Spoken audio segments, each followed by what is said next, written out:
nous sommes mardi 5 novembre, tout à fait, novembre, et j'introduis ce nouveau vlog, donc c'est parti, on y va. Si tout va bien, vous aurez vu la semaine dernière le vlog des Utopiales où j'ai fait quelques plans et je suis plutôt fière de moi parce que honnêtement c'est vraiment encore pas un réflexe. J'aurais clairement aimé en faire plus parce que à partir du moment où on a été avec Pénélope, on a fait que causer et machin et trucs et j'ai pas du tout pensé à filmer. Donc je n'ai pas d'image de Pénélope, c'est quand même scandaleux. Voilà. Donc l'année prochaine ou au prochain événement qu'on fera ensemble, j'y penserai parce que là en faisant mon montage j'étais vraiment dégoûtée. Donc j'ai réussi à retrouver des stories où on la voit mais j'ai pas filmé en fait, donc bref, je vais réussir petit à petit à prendre les réflexes, on va y arriver, mais bref. Donc en tout cas ce vlog là est sorti, vous pouvez le retrouver sur la chaîne normalement si tout va bien, et moi je reviens pour introduire un nouveau vlog. Je n'ai rien à vous dire parce qu'hier je n'ai pas lu. Enfin, j'ai avancé Divine Rivals de Rebecca Ross, que je lis en anglais. Et voilà, je peux vous parler de ça. Voilà, mais c'est tout parce que j'ai rien lu d'autre. Et très honnêtement, c'est vraiment pas la lecture de l'année. Alors là, j'en suis arrivée à un stade où on passe, on est presque à la moitié quand même, pas loin de la moitié, et on commence seulement à rentrer un petit peu plus dans le vif du sujet de la guerre, parce que c'est un peu ça le truc de fond de toute cette histoire, voilà. Et c'est un petit peu mieux, et je me réaccroche, mais j'ai hésité à ne jamais le réouvrir, et c'est même pas parce que c'est pas bon, c'est pas mauvais, hein. C'est juste que j'étais totalement indifférente à l'histoire, que j'avais pas envie d'y retourner et que voilà, je me forçais à y retourner. Une fois que j'étais dedans, ça allait, mais sans plus quoi. Et du coup, c'est vrai que comme en plus c'est une lecture que je fais en anglais, la motivation était pas optimale. Donc je vais continuer un petit peu, je vais essayer d'atteindre la moitié. Je pense que je suis plus très loin maintenant. Et puis on verra si ça me botte un peu plus maintenant qu'on est un peu sorti du contexte de base et qu'il se passe un peu plus de choses a priori. Et puis je vous redirai ça dans un prochain plan. J'ai pas avancé le Catherine Dufour, j'ai pas avancé Memento Mori. J'étais censée commencer la lecture de Gods of Men hier ou aujourd'hui, je sais plus. Je l'ai pas fait, donc le tome 2, mais je voudrais bien d'abord terminer Catherine Dufour et Memento Mori avant de me lancer dans Gods of Men, qui est un pavé et qui, je pense, va me demander un petit peu de concentration, du moins sur le début, puisque ça fait déjà quelques mois que j'ai lu le précédent et que c'est plus si frais dans ma mémoire que ça. Donc voilà, là où on en est à ce jour, en ce 5 novembre. Je vous cache pas que je suis moyennement joyeuse d'arriver en novembre parce que c'est vraiment un des mois, je trouve, les plus déprimants de l'année avec janvier. Je pense que c'est vraiment les 2 mois que j'aime le moins parce que vraiment le temps est tout pourri, il fait moche, il fait froid, il fait gris, c'est humide et moi j'aime pas du tout ça. Et je pense que je suis pas la seule, mais voilà, donc j'ai hâte qu'on passe cette période, et pour se motiver ensemble à passer cette période, j'ai repréparé et j'ai tourné la vidéo du challenge de la palle ultime. J'ai du mal, peut-être même qu'elle sera sortie au moment où vous verrez cette vidéo. Et pour le reste c'est tout, j'ai rien d'autre à vous dire. Je vous ai raconté absolument toute ma vie durant cette semaine des Utopiales. Hier j'ai monté et c'est en ligne, donc il s'est rien passé depuis, très honnêtement, mis à part la rentrée, rien dont on ait envie de parler ici, hein, voilà. Donc je vais juste vous laisser avec cette petite introduction et je vous reprends dès que j'ai lu, avancé, quelque chose à vous dire, mais je pense pas beaucoup avancer parce que j'ai du montage à faire et qu'on ne peut pas tout faire. Voilà, vous savez tout. Je vous laisse, je vous dis à plus tard. Coucou, on se retrouve, nous sommes jeudi 7. 6, 7. Je reviens pour faire un point lecture puisque j'ai terminé 2 lectures et j'en ai avancé un petit peu une autre. J'ai donc terminé Les Chants de la Lune de Catherine Dufour que j'ai beaucoup aimé. Je pense que je vous en ai déjà pas trop mal parlé dans le dernier vlog, mais je vais vous la refaire quand même pour les personnes qui n'auraient pas vu le dernier vlog. En gros, ici, on suit Elle, Jarline, qui est un être humain sûrement augmenté parce qu'elle a 140 ans, je crois, qui s'occupe d'un jardin sur la surface de la Lune, sous un dôme de quelque chose, qui n'est pas du verre évidemment, et son objectif c'est de récupérer un petit peu des essences de la Terre pour les planter et pour faire survivre un espèce d'îlot de verdure sur la Lune qui est quand même pas très hospitalière. Et assez rapidement on va découvrir qu'elle envisage de prendre en apprentissage une jeune fille, qui est en fait une petite fille plutôt, qui s'appelle Sineki, et on va suivre Elle Jarline dans un petit peu tout ça en fait, ses relations avec Sineki, ses relations avec les personnes qui vivent sous la surface de la Lune, qui sont donc des sous-lunaires puisque tous les humains se sont installés dans les tunnels naturellement creusés sous la Terre, mais c'est pas de la Terre. Donc on va la suivre dans ça, aussi dans ses recherches, parce qu'il y a une sorte d'épidémie qui tue les gens de manière un peu aléatoire et elle cherche à comprendre pourquoi. Et il va se passer à la fois pas grand chose et à la fois beaucoup de choses au final. C'est un livre que j'ai beaucoup aimé, qui a ce côté très contemplatif et vraiment contemplatif, pas contemplatif pour dire ennuyant de manière gentille, vraiment contemplatif. Et en même temps, tout cet aspect où il se passe plein de choses et il y a des choses à chercher, à comprendre, et où Eljarline petit à petit va aussi apprendre à se connaître et sa personnalité va beaucoup évoluer au fil du temps et j'ai adoré, c'était vraiment très très bon, c'était très intéressant, c'était très engagé parce que ça pose des questions sur la manière dont l'humanité s'est comportée sur Terre et la manière dont elle se comporte sur la Lune. Voilà, c'était très engagé, c'était très intéressant, c'était vraiment très bien écrit. J'ai beaucoup aimé ce personnage d'Eljarline qui est un peu particulière parce qu'elle a l'air assez froide et distante, mais en même temps on se rend compte que finalement pas tant. Il y a des choses qui restent un peu mystérieuses par rapport à l'humanité et son évolution, mais en même temps c'était très bien comme ça. Donc vraiment pour moi c'était une excellente lecture, j'ai adoré, j'ai trouvé ça très bon, j'ai été dedans, j'ai aimé le lire sur une période un peu plus longue que ce que je peux faire habituellement parce que ça m'a permis aussi de poser certaines choses et c'était pas plus mal de pas enchaîner parce que mine de rien ça se lit vraiment extrêmement bien. C'est de la SF qui a évidemment un côté science, même s'il n'est pas forcément ultra développé dans le sens où on ne rentre pas dans des explications très compliquées, mais il y a quand même un côté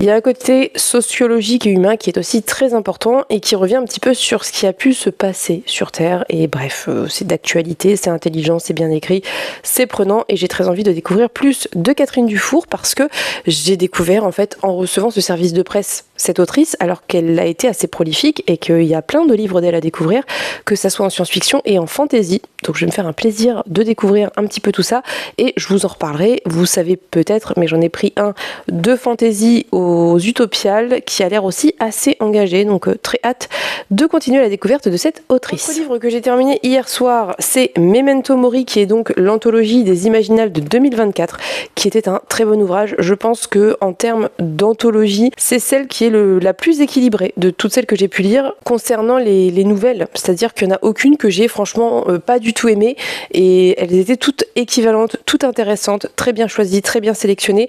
Et voilà, c'était chouette.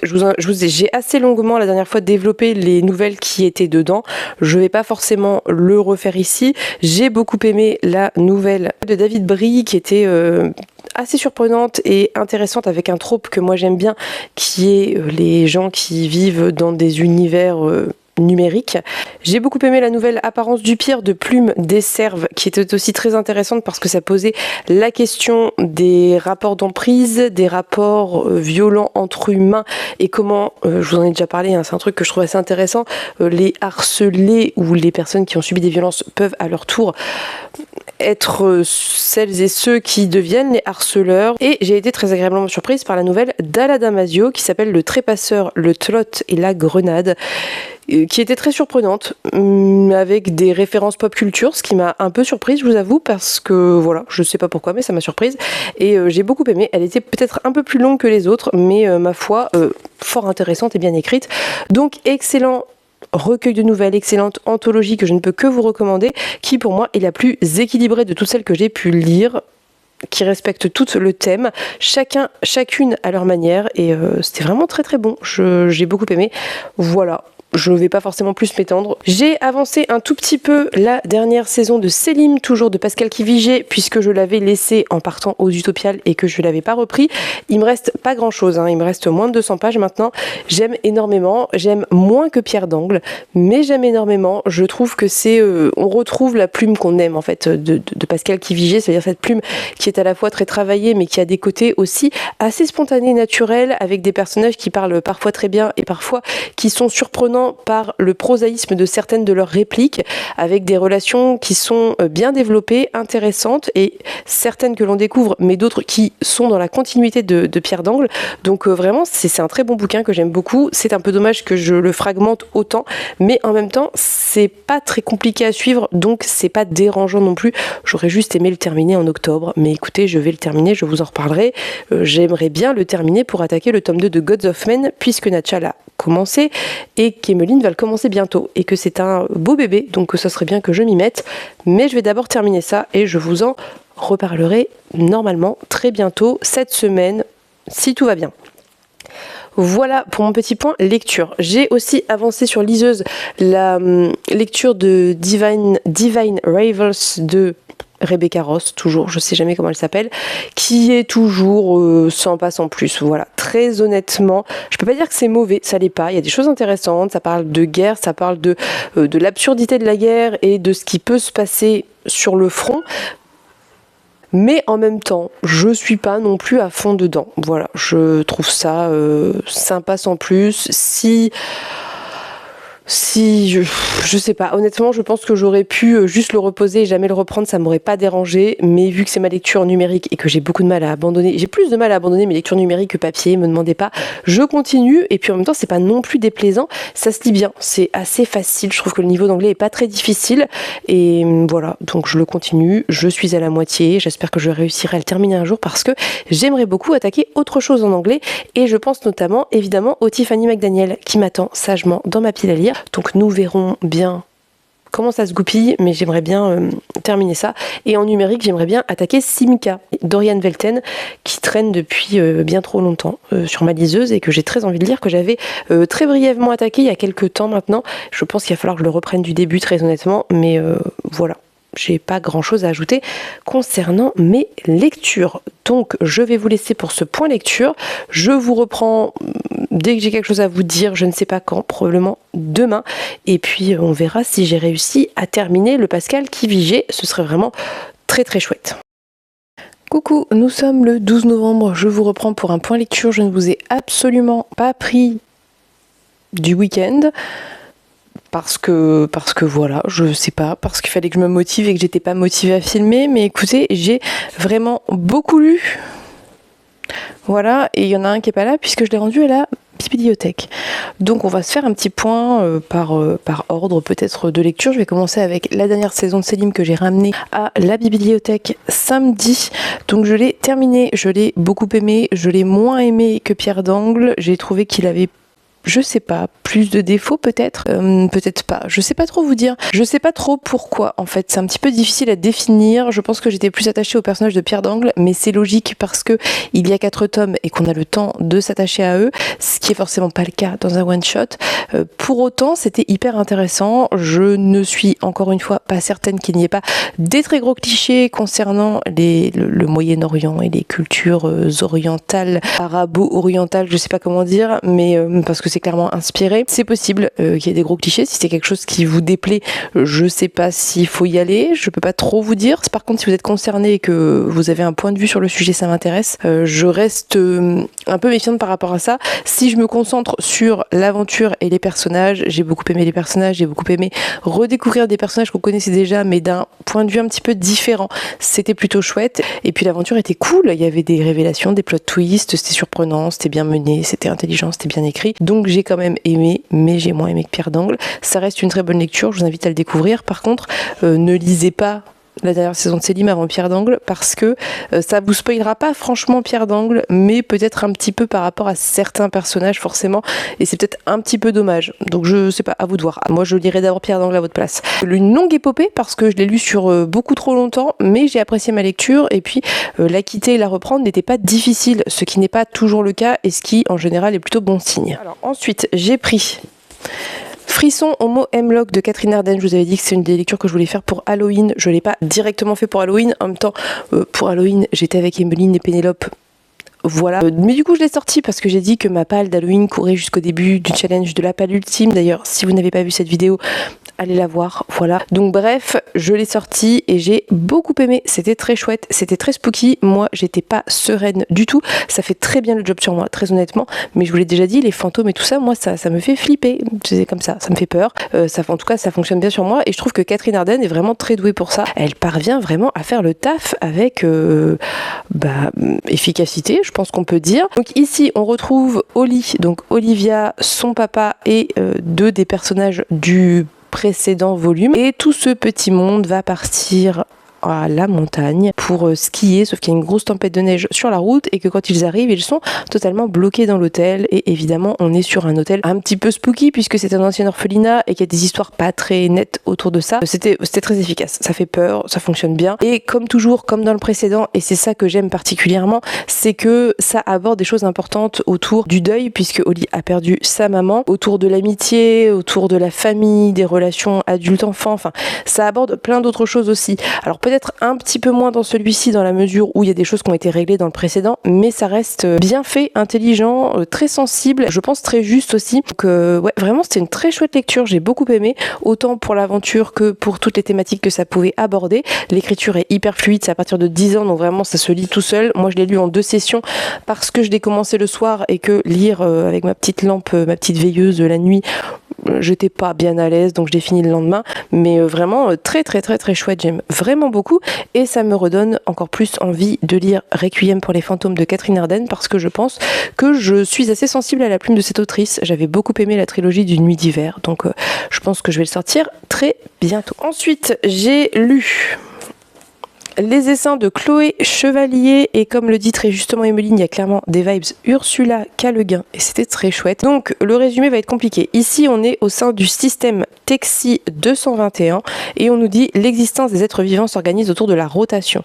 Une migration qui accorde cycliquement une sphère aux humains, une autre aux animaux et une dernière à la jachère. C'est là que la conductrice Tenika et sa reine qui essaiment la vie dans toute la galaxie vont un instant se poser pour retrouver l'humanité essentielle à l'accomplissement de leur destinée. Alors en fait moi ce que j'avais pas compris avec ce résumé, mais bon après c'est pas grave, c'est qu'il y a vraiment 2 choses très différentes. L'essaimage est totalement différencié de ce qu'on va découvrir avec cette histoire de rotation. Il n'y a pas de lien direct entre les deux. En fait, nous, on suit Tenika qui est une conductrice de reine, donc d'une espèce de vaisseau, qui a besoin de reprendre contact avec l'humanité pour refabriquer la matière violette, je crois, pour donner la vie sur des planètes. En gros, c'est ça.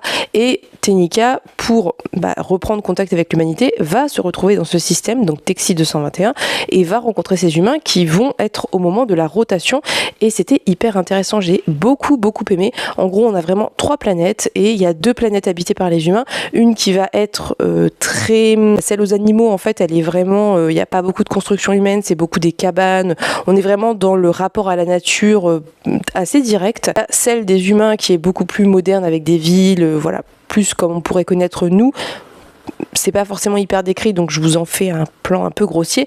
Et évidemment, c'est à la jachère où il n'y a plus d'humains et on laisse cette planète 50 ans, je crois que c'est 50 ans, totalement vide pour qu'elle se régénère totalement. Et c'est hyper intéressant parce qu'on découvre comment ces humains fonctionnent, comment à chaque fois qu'ils doivent quitter une planète, ils vont tout fermer et tout laisser et pour les prochains humains 50 ans plus tard, on découvre vraiment tout le fonctionnement de cette rotation et j'ai adoré, j'ai trouvé ça hyper intelligent. Et évidemment, ça a des valeurs écologiques importantes et même dans les villes un peu plus grandes où il y a plus d'humains, etc., on reste quand même dans quelque chose qui est beaucoup plus à taille humaine, entre guillemets, que ce que nous, on peut connaître.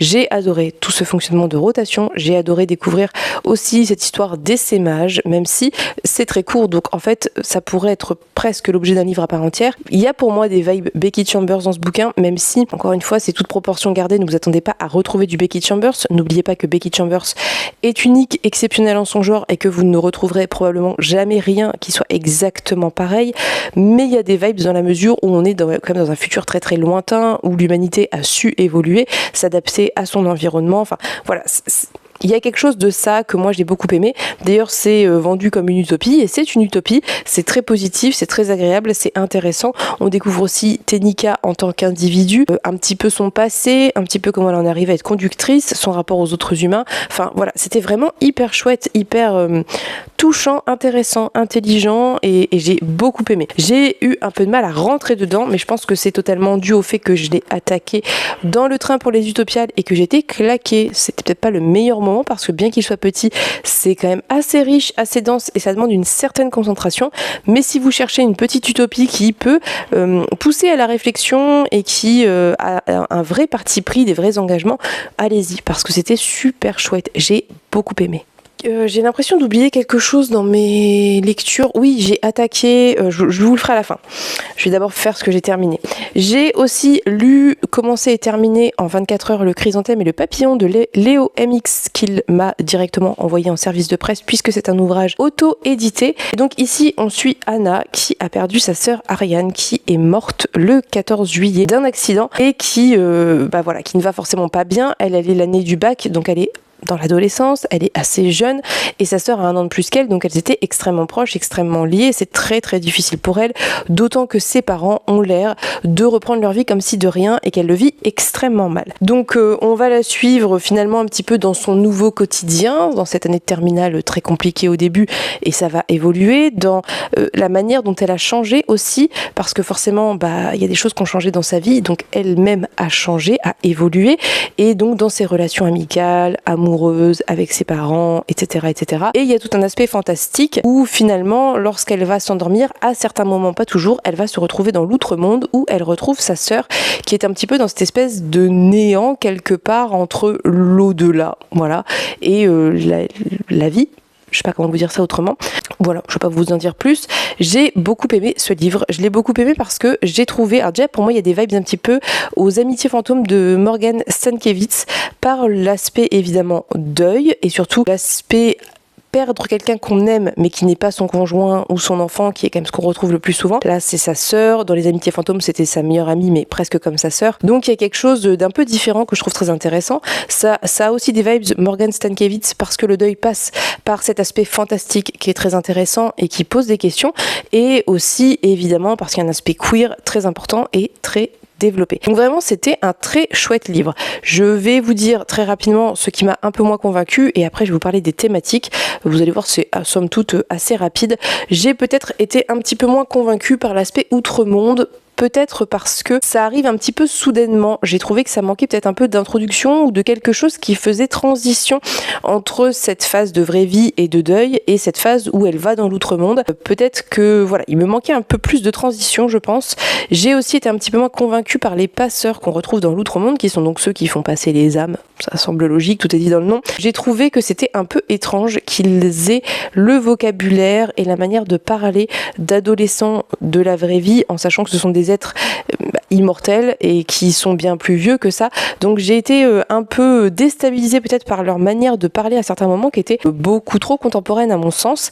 Après, j'entends que c'est un roman à destination des adolescents à partir de 16 ans. Je comprends pourquoi l'auteur a fait ces choix-là. C'est adapté au public cible. Quand vous lisez un livre, vous signez une espèce de pacte de crédulité quelque part et ça me faisait sortir de ça. Ça me faisait un peu sortir du livre et voilà, c'est un peu ce que je déplore finalement. C'est vraiment les deux seuls petits reproches que je peux faire au bouquin et franchement je vous l'ai dit parce que je veux vous dire ce qui m'a un peu dérangé, c'est normal, mais c'était pas insurmontable, très très loin de là, vraiment. C'est un très bon livre, je trouve que c'est un livre qui est très important pour plein de raisons.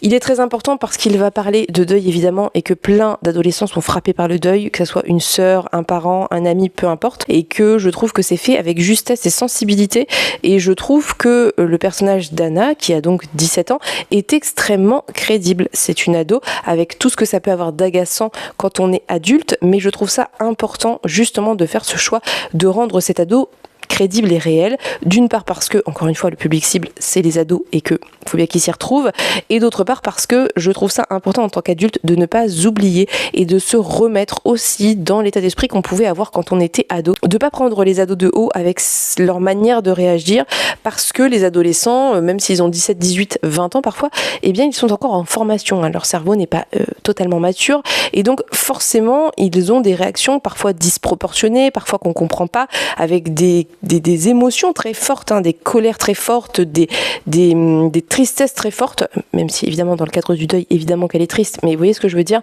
des choses qu'on pourrait appeler de la surréaction. Nous, en tant qu'adultes, une fois que on a pris du recul par rapport à tout ça et qu'on est mature en fait, mais je trouve ça important de se remettre dans cet état d'esprit que nous aussi on a traversé, que nous aussi on a vécu, alors à différentes échelles évidemment, on n'a pas tous eu la même adolescence, mais c'est important et c'est important aussi de prendre en considération ces émotions, de prendre en considération ce que ressentent les adolescents et les adolescentes et de pas les prendre de haut, de pas leur dire ah c'est bon t'exagères, tu surréagis, de vraiment avoir une réelle considération pour leurs émotions telles qu'elles sont, parce que eux les vivent comme ça et que peut-être oui c'est de la surréaction, peut-être que c'est exagéré, mais eux les vivent telles quelles et c'est important et c'est ce qu'on fait avec les enfants a priori normalement et on doit continuer ça avec les adolescents. J'ai apprécié cet aspect, j'ai trouvé que c'était bien fait en fait. Anna va évoluer et donc va changer petit à petit de cercle d'amis pour plein de raisons et pas forcément parce que ses anciennes amies sont pas bonnes, mais voilà.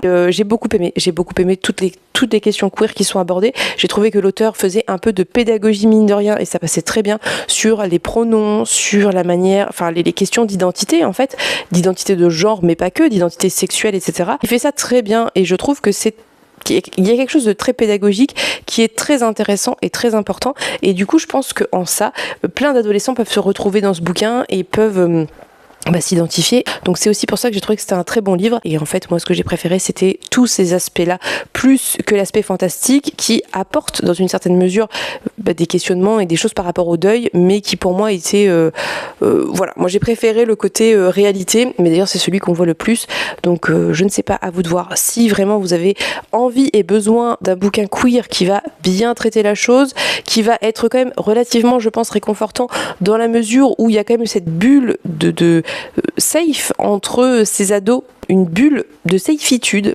C'est un très bon bouquin. Voilà, j'ai pas pleuré. Parce que j'ai pas trouvé que... Mais après voilà, je vous ai déjà dit, moi j'ai un rapport à ces questions-là qui est très particulier. Peut-être que ça peut faire pleurer d'autres gens, c'est possible. En tout cas, je ne peux que vous inviter à soutenir le travail de cet auteur que je trouve de très bonne qualité, autant par les corrections éditoriales que par le texte, que par la qualité du bouquin et la magnifique illustration d'Éole que je vous invite à suivre sur Instagram. Donc c'était très chouette, j'étais très contente de le découvrir et je pense que c'est un auteur qui a plein de choses à apporter et à dire aux ados et peut-être même aux adultes. Donc voilà. Du coup, j'ai très bien avancé la lecture de Gods of Men, le tome 2. Me demandez plus le titre parce qu'en plus, je crois qu'en français, le titre n'a même pas été mis sur la couverture. En tout cas, c'est le tome 2 de Gods of Men, donc la trilogie. Et j'ai lu la moitié sur ce week-end. Donc j'ai vraiment bien lu ce week-end. Vous pourrez le constater, j'ai très bien lu et j'ai adoré. Si j'ai réussi à atteindre la moitié de Gods of Men, vous imaginez bien que c'est parce que ça me plaît, j'aime beaucoup. Je trouve que c'est un tome 2 qui ne souffre pas du syndrome du tome 2. Il se passe plein de choses, il y a plein de révélations, il y a plein d'actions. On retrouve notre personnage principal tout de suite après la fin du tome 1, il n'y a pas d'ellipse temporelle ou alors juste quelques jours quoi, et c'est très prenant, dès le début vous êtes plongé dedans et c'est très difficile de s'en extraire et de s'arrêter, voilà, et là où j'en suis, vraiment je l'ai encore reposé hier en me disant mais j'ai envie de continuer mais il faut que je dorme à un moment, mais ouais vraiment très très chouette, je vais pas vous en dire forcément grand chose de plus si ce n'est que j'aime beaucoup ce tome 2, je trouve que vous voyez bien que j'avais oublié des choses, finalement on se remet bien dedans, j'avais lu le tome 1 en juillet je crois, et même si Emeline m'avait fait un peu un rappel un peu sommaire parce qu'elle l'a lu plus récemment, j'avais plus forcément les noms, j'étais un peu perdue sur les 2-3 premiers chapitres, mais et encore 2-3 premiers chapitres, franchement, j'exagère un peu parce que l'autrice vous remet les personnages un peu petit à petit, donc je trouve que du coup ça se remet en place assez naturellement et c'est plutôt bien fait. Je crois qu'il y a de toute façon un petit rappel au début du deuxième volume, donc c'est très très chouette. J'aime beaucoup cette lecture, je vous en reparlerai, mais là je suis en plein dedans et j'ai pas forcément grand chose à vous dire qui ne serait pas spoiler. Ça c'est donc ma lecture en cours. Autre lecture en cours à l'heure actuelle, je suis toujours sur Divine Rivals. J'ai atteint hier les 75%, il s'est passé un truc qui m'a fait lever les yeux au ciel très très très très haut et ça m'a franchement saoulé, ce qui fait que là je le lis en diagonale pour avancer parce que j'en ai parlé avec Kim et que je pense que je l'ai plus ou moins deviné la fin. Très honnêtement, c'est pas un mauvais livre. Je pense que si je l'avais lu en français, je serais allée jusqu'au bout sans peine, sans forcément aimer plus que ça, mais voilà. Le fait est que quand je lis en anglais, c'est un peu ça passe ou ça casse. Ça veut dire que soit j'adore et je suis beaucoup plus indulgente, je pense, soit ça me saoule et du coup j'ai beaucoup moins envie de me forcer. Le fait est que en fait ça aurait pu être un très bon bouquin si ça avait été beaucoup moins centré sur la romance. L'univers est absolument passionnant, très réussi. Le personnage principal d'Iris est très très chouette. J'aime beaucoup ce personnage. J'ai envie qu'on parle de cette guerre, j'ai envie qu'on parle de ces dieux, j'ai envie qu'on parle du frère qui a disparu. Je me fiche de cette romance. Je n'y crois absolument pas. Je la trouve... en fait, trop rapide. Je trouve que ça aurait pu être un bon sujet de romance, cette histoire de correspondance, etc. Mais ça va finalement quand même beaucoup trop vite. Et voilà. Et je ne sais pas. Et même la révélation de... Bref, voilà. Je sais pas. J'y crois pas. Et j'aime pas le protagoniste masculin. Je trouve qu'il est extrêmement désagréable. C'est pas le pire. Il est pas forcément toxique, mais je l'aime pas. Du coup, j'ai pas envie de m'arrêter là-dessus. Et à 75%, il se passe un truc qui fait que, bah voilà, ça m'a saoulée. Kim s'y attendait, elle me l'a dit. Voilà, du coup, je suis pas convaincue. Voilà, je vous avoue que j'étais à deux doigts d'abandonner, puis je me suis dit, il me reste genre 70 pages, je vais lire en diagonale jusqu'au moment de... Parce que là, on est sur des chapitres où on développe ce truc qui arrive à 75%, qui moi me saoule, donc je vais arriver sur le plot twist final et je vais arrêter, et voilà. Donc... Pas une franche réussite, vous l'aurez compris. Par contre, j'ai lu des graphiques que j'ai beaucoup aimés. Je vais commencer par les mangas. J'ai lu les tomes 1 et 2 de l'Éden des sorcières de Yumeji, que j'espère que je prononce pas trop mal, bien, faut pas rêver, pas trop mal en tout cas, que j'ai beaucoup aimé, je les ai dévorés, j'ai beaucoup aimé. Je suis pas une grande fan des illustrations, que je trouve un petit peu, comment vous dire, c'est un peu ce que je reproche parfois à certains mangas, c'est que c'est pas très lisible, mais les personnages sont jolis en fait, c'est juste les décors et tout qui me plaisent moyen. Ceci étant dit, l'histoire est tellement bien que ça m'est passé un peu au-dessus ces illustrations que je n'aime pas spécialement. En gros, l'humanité a déconné, a exploité les ressources naturelles, animaux et plantes notamment. Et donc, les animaux et les plantes ont disparu. C'est un peu un acte magique, un peu une volonté de se retirer. Et ils subsistent dans des endroits qui sont cachés, très très cachés, puisque tous les paysages sont désertiques. Et il y a un peu des espèces de failles dans ces paysages un peu montagneux désertiques, où il y a des espèces de petits paradis de nature, où vivent des sorcières qui entretiennent cette nature. Nous, on suit Pili qui vit dans un de ces endroits avec sa mentor Toura, je crois, qui est une vieille sorcière qui lui apprend un petit peu à s'occuper des plantes tout simplement. Et Pili est un personnage assez jeune et qui n'a pas beaucoup confiance en elle et qui a l'impression de rien réussir. Et Toura est très malade, donc elle va aller voir les humains, les peuples restants pour aller chercher un remède. Elle va voir une sorcière brûlée et malheureusement pour elle, elle va se faire repérer par un chasseur de sorcières qui va s'approprier l'endroit où elle vivait, qui était un petit paradis. Elle va devoir partir. Je sais pas comment vous résumer ça autrement. J'ai peur de trop en dire, donc je vais pas forcément vous en dire plus. Je pense que voilà. Toujours est-il que donc nous on suit l'aventure de Pili qui va devoir partir et qui va devoir qui décide d'aller chercher l'Éden des sorcières, qui serait une espèce j'imagine de jardin incroyable où les sorcières vivraient et où il y aurait les animaux et la nature. Et donc on la suit dans cette aventure, en fait, dans cette espèce de voyage. Dans chaque tome, il y a une espèce de petite quête, aventure, rencontre de personnages, etc. Et j'ai vraiment beaucoup aimé. C'est un aspect écologique hyper intéressant. Il y a un traitement de l'humanité hyper intéressant. C'est pas forcément révolutionnaire, mais ça a changé en fait, j'ai trouvé. Et puis le côté un petit peu dark fantasy était chouette. C'est pas franchement, je m'attendais à pire pour le moment. C'est pas affreux. Honnêtement, je donnerais pas à un enfant, je donnerais pas à mon fils de 8 ans parce qu'il y a des dessins qui sont parfois un peu trigger, genre on voit une sorcière brûlée, mais c'est malgré tout pas détaillé, c'est plus suggéré, mais je pense que c'est quand on est adulte ça va, vous voyez. Donc voilà, je m'attendais à plus dark, mais en même temps je suis pas déçue du coup parce que c'est bien comme ça. Ensuite, j'ai aussi lu le tome 1 de Nevermore. Je vous avais dit que j'avais reçu le tome 2 qui est ici. Je suis désolée, ça brille, mais je suis obligée de mettre mes éclairages parce qu'il fait un temps tout pourri. Vive l'automne. J'ai emprunté le tome 1 à la médiathèque puisque j'avais le tome 1 mais qu'il est en carton et que j'avais pas envie de sortir tout, hein. Je pense que c'est compréhensible. J'ai vu qu'il était à la médiathèque, je l'ai réservé, le lendemain il était arrivé, je suis allée le chercher. Donc j'ai lu ce tome 1 et j'ai enchaîné avec le tome 2. J'ai demandé le tome 2 parce que je savais que j'allais aimer. Franchement, j'avais aucun doute quant au fait d'aimer et j'ai adoré, j'ai trouvé ça très chouette. Est-ce que j'ai besoin de résumer Nevermore? Tout le monde connaît sauf moi, je pense. Enfin, je connaissais le résumé. Mais on suit Morrigan Crow qui est atteinte d'une espèce de malédiction, qui doit mourir le jour de, je ne sais plus comment ça s'appelle, il y a un jour particulier, le jour de ses 12 ans. Et en fait, ce qui va se passer, c'est que bien évidemment, sinon il n'y aurait pas d'histoire, il va se passer quelque chose qui va faire qu'elle va pas mourir et qu'elle va aller dans une espèce d'autres univers. Je sais pas trop comment définir ça, c'est un peu flou dans mon esprit, mais c'est pas grave, j'ai aimé. Et donc elle va passer des épreuves. En fait, il y a tous les trucs qu'on aime quand on est préado. J'aurais adoré ce bouquin préado. Vraiment, c'est une certitude. Il y a des épreuves, il y a de la magie, il y a des mystères, il y a des univers un peu parallèle, enfin c'était très chouette. Les illustrations sont très jolies. Je crois que je vous avais dit que j'étais pas forcément fan au premier regard, mais en fait quand vous êtes plongé dedans, et ben c'est hyper beau, ça fonctionne très bien. C'était très chouette. J'ai vraiment aimé et j'étais très contente du coup d'enchaîner et de pouvoir enchaîner avec le tome 2 puisque l'aventure continue. Donc dans le tome 2, on a encore des épreuves et puis on a un petit peu des découvertes par rapport à certaines choses. Je ne sais pas dans quelle mesure ce tome 1 et ce tome 2 sont l'histoire du premier volume en roman. J'en ai aucune idée. Je pense que je vais écouter le tome 1 de Nevermoor tout simplement parce que Julien m'a chaudement recommandé l'audio et que j'ai envie. Donc vu qu'il n'y en a que 2 qui sont sortis et que je les ai lus, je vais écouter le tome 1 et je vous dirai dans quelle mesure, où ça s'arrête quand je saurai, mais là je peux pas vous dire. Donc voilà, je ne peux que vous inviter, si vous avez aimé Nevermoor, à vous pencher dessus parce que je pense que ça apporte quelque chose. Encore une fois, je peux pas le certifier, j'ai pas écouté les romans, mais je pense que ça apporte quelque chose. C'est très beau en fait, je peux vous montrer la première image du deuxième volume. C'est très très joli. Il y a quelque chose de très pastel, de très beau et en même temps il y a des planches plus sombres. Enfin, vraiment, je pense que ça peut enrichir la lecture du roman. Et si vous n'avez pas lu le roman comme moi, penchez-vous dessus parce que vraiment c'était très très chouette.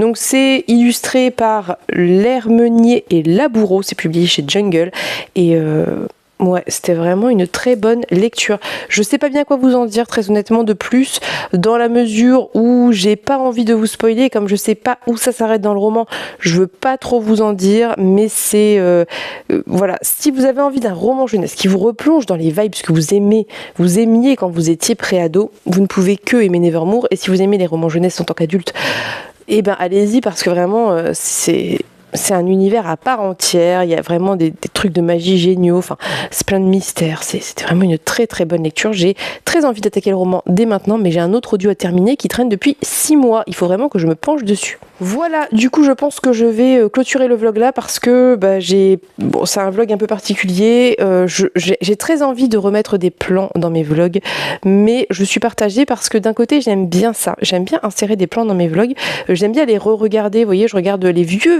vlogs où on voit le petit qui fait des bêtises et tout, c'est un peu un côté souvenir qui est pas désagréable pour moi, mais en même temps, moi en tant que consommatrice, je préfère les vlogs où il n'y a pas de plan entre deux en fait. Typiquement le format que peut faire Piketty Booking, moi ça me plaît à fond, ça veut dire on parle de bouquins. Donc je sais pas, donnez-moi votre avis. Je suis sûre que plein d'entre vous vont dire fais ce que tu veux, j'en suis persuadée et c'est très gentil.